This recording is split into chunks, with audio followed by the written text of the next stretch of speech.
салом мухлисони беҳтарин дастаи дунё. Шаби гузашта Барса дар меҳмонӣ бо дастаи Атлетико қаҳрамони мавсими гузаштаи Ла Лига рақобат намуд. Боз як шикасти навбатӣ ва бозам бидуни задани гол аз ҷониби Барселона 2-0. Дар мавсими имсола агар бозиҳои Лига Чемпионҳоро низ ба ҳисоб гирем, Барселона 11 гол ба дарвозаи рақибон зада 13 гол сар додааст. Ёд надорам ки кай Барселона шумораи голҳоаш аз голҳои сардодааш камтар бошад. Антирекордҳои нави Барселона баъди ин бозӣ. Дар 9 бозии имсола Барселона маги 3 ғолибият дорад ва ин бадтарин оғози мавсими даста шуруъ аз соли 1987-88 маҳсуб мешавад.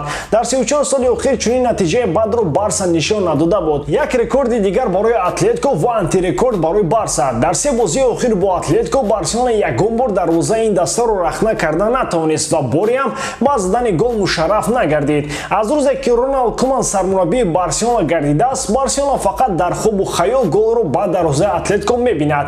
Ҳозир муфассалтар дар ин бора гап мезанем.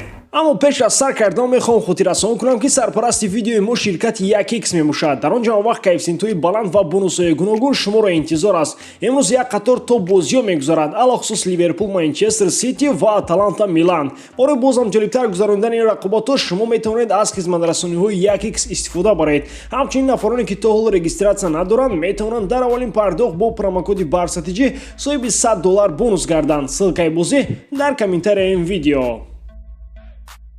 Куман ин дафъа бо тактикаи 4-2-3-1 бозингаронро ба майдон овард. Дар ҳайати осии даста муҳофизатгарон Дест, Пике, Араухо, Мингеса, муҳофизатгарони марказӣ Бускес, Нико, аз канори рост Френки де Йонг ва аз канори чап Гави, ҳамлагарон Каутино ва Депай. Назар ба бозии Бенфика, Куман дар ҳайат якчанд дигаргуниҳо ворид намуд. Ба ҷои Гарсия дар хати муҳофиза Мингеса ба майдон омад. Муҳофизатгарон Педри ва Роберторо Гави ва Нико иваз намуданд. Каутино бошад ҳамчун ҳамлагар ба ҷои Люк де Йонг дар ҳайати асосӣ вороди майдон шуд. Дар дақиқаи 7-уми бозӣ Лемар тӯбро ба Жоао Феликс равон сохт ва аз хати ҷаримагоҳ Феликс хеле зарбаи хатарнок иҷро намуд, вале якчанд сантиметр аз дарвоза дуртар. Дар дақиқаи 23-уми бозӣ бозам Жоао Феликс тӯбро дар маркази канори чапи майдон соҳиб шуда бо як ҳаракат ду нафар футболбози Барселонаро фиреб дода ба маркази майдон равон шуд ва ба Луис Суарес партов кард. Суарес бо як расиш Лемарро аз канори чапи майдон ба мавқеи зарбазанӣ баровард ва Лемар бо зарбаи шадидаш ба кунҷи болоии рости дарвоза исои бозиро кушод.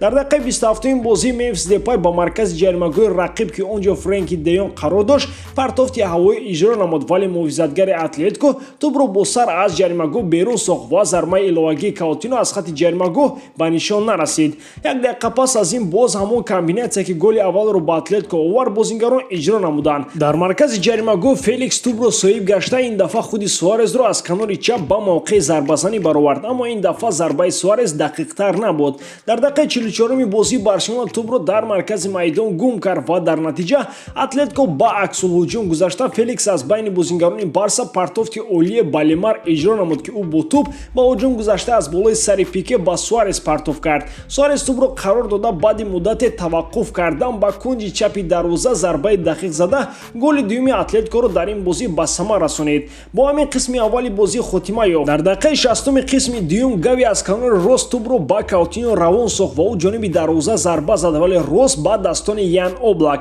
Дар дақиқаи 74-уми бозӣ Антуан Гризман 1-1 бо Тер Штеген баромад, вале зарба назаду тӯбро ба канори рост равон сохту ин ҳамла бо гол анҷом наёфт. ҳамин тавр бозӣ бо ҳисоби 2-0 ба фоидаи мизбонон хотима ёфт. баъди бозӣ Роналд Куман иброз намуд ки Барселона арзандаи чунин бохт набуд ва мо имкониятҳои голзании худро дуруст истифода бурда натавонистем.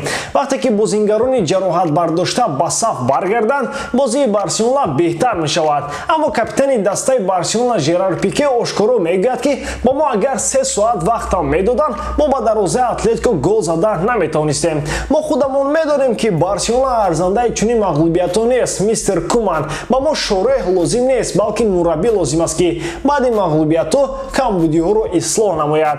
Куман ба фикрам хаёлӣ шудааст кадом имкониятҳоро дар назар дошта бошад. ба ғайри ду зарбаи Каутино дигар ягон имконияти ақаллан нимкола Барселона надошт. бо замон афсонаҳои поринак ки бозингарони латхӯрда Агюэро Дембеле баргарданд, Барселона беҳтар мешавад. охир Каутино фатиҳам баргаштанд ки дер боз интизорашон будӣ. аз даста чӣ омад?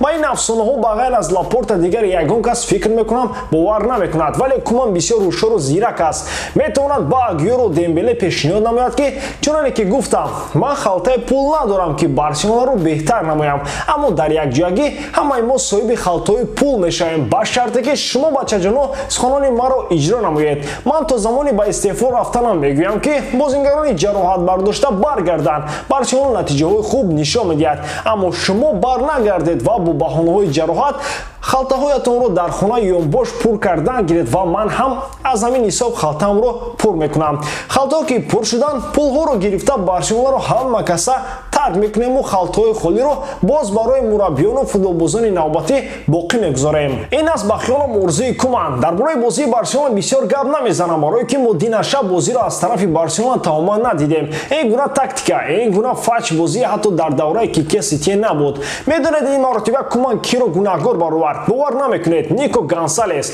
Аввал Рики Пуч, дуввум Мингеса, сеюм бошад Нико. Чаро Куман дилу гурда намекунад ки ветеранои моро ҳар чӣ гӯяд, барое ки метарсад? Агар шумо бозиро тамошо карда бошед, то дидед ки Де Йонг ҷои худро партофта ҳамовақт дар ҷаримагоҳи рақиб қарор дошт. Оё ин аст тактикаи Куман? Дар ҳимоя дарвозаи кушод, дар ҳамла нофаҳмӣ. То кай рӯи шод бозингаронро гунаҳгор мекунем вақте ки гунаҳгори асосӣ ту худат ҳастӣ? Бовар кунед дӯстон, дар бораи Барселона агар гӯи гап занам, то саҳар гап мезанам, аммо аз суханони мо чӣ фоида? Ин буд фикру ақидаи ман, аммо шумо дӯстон роҳ афтода нашавед. Дил худ даста пастию баландӣ дорад. Ба Барселона мухлисони дар кор нест ки дар вақти ғалаба карданаш мухлисӣ кунаду дар вақти мағлубият рӯ гардонда боз як ёлаш дар комментар изо накашида менависанд ки ман меравам ПСЖро мухлисӣ мекунам. Шумо гулор нашавед бародарон. Дар ҳама ҳолат яъне дар пастию баландӣ ҳама вақт бо Барселона бошед ва канали мо яъне Барса Тиҷро низ дастгирӣ намоед. Дастгирии шумо пешравии мо. Бо шумо буд Муҳаммад Гаиров. Хай дар паноҳи Аллоҳ.